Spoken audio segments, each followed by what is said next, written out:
Il y a 30 ans, jour pour jour, le 21 décembre 1991, après des mois de déliquescence, la dissolution officielle de l'URSS à Alma-Ata, au Kazakhstan. De cette décomposition naquit une nouvelle carte de cette région du monde. Un géant, la Russie, et à terme une quinzaine d'autres républiques, parmi lesquelles l'Ukraine. L'Ukraine où on vous retrouve Gulliver Krag. Bonjour Gulliver, des accords d'Alma-Ata est née la communauté des États indépendants qui a quitté l'Ukraine depuis. Kiev a choisi une trajectoire éloignée de celle que lui proposait Moscou à l'époque.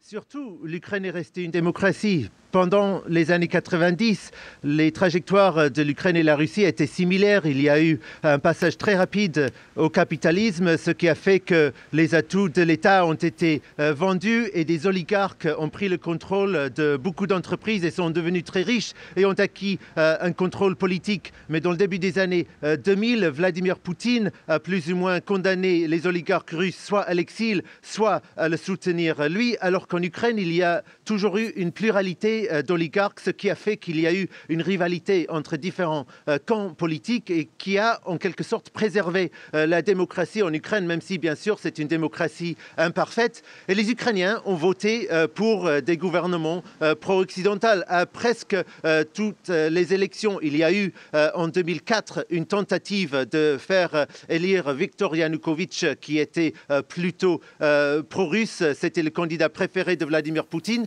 mais ils ont eu recours à la fraude. Les Ukrainiens ont manifesté. C'était la révolution orange et après il y a eu un gouvernement pro-européen. Mais en 2010, Viktor Yanukovych a gagné plus ou moins légitimement une élection et donc l'Ukraine commençait à nouveau à avoir une trajectoire plus proche de celui de Moscou. Mais Viktor Yanukovych avait tout de même promis à l'électorat de signer un accord d'association avec l'Union européenne. Sinon, je pense qu'il pensait qu'il n'aurait pas pu être élu. Et quand au final, il n'a pas signé cet accord, encore une fois, les Ukrainiens ont manifesté et Viktor Yanukovych a été chassé du pouvoir. Et donc, depuis 2014, l'Ukraine a un gouvernement pro-européen. Et c'est le fait de la démocratie en Ukraine, même si, bien sûr, il y a une minorité très importante qui reste plutôt sympathique à la Russie, mais on a l'impression que c'est une partie de la population qui s'en va en diminuant, surtout à cause de l'agression de la Russie avec l'annexion de la Crimée et la guerre qui continue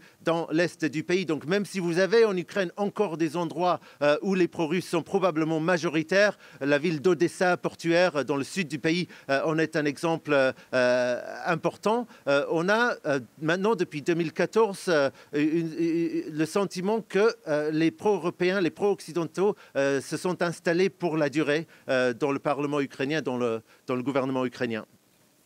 Voilà, vous parliez de ces éléments pro-russes en Ukraine, Gulliver. Ce qui se passe en ce moment à la frontière est de l'Ukraine et ce qui suscite d'ailleurs beaucoup de tensions internationales, c'est le signe que Moscou n'a jamais renoncé non plus à garder l'Ukraine au moins dans sa sphère d'influence. Ça, c'est vraiment la question qu'on se pose en Ukraine. Jusqu'où Poutine veut aller?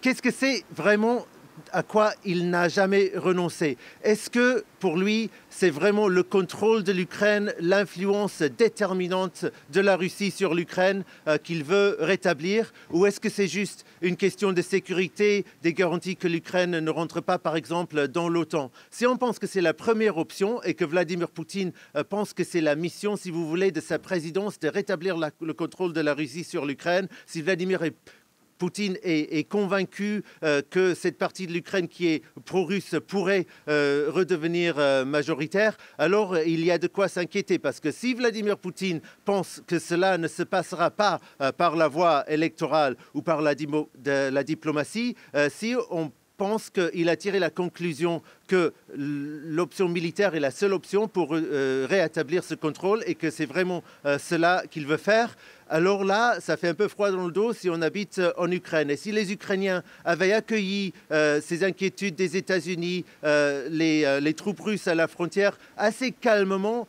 ces dernières semaines en disant que Poutine ne prendrait jamais un tel risque, les conséquences pour la Russie négatives seraient trop importantes. Alors là, maintenant, avec la rhétorique des Russes ces derniers jours, on commence à penser, mais peut-être qu'il est réellement prêt à prendre ce risque parce que c'est si important pour lui.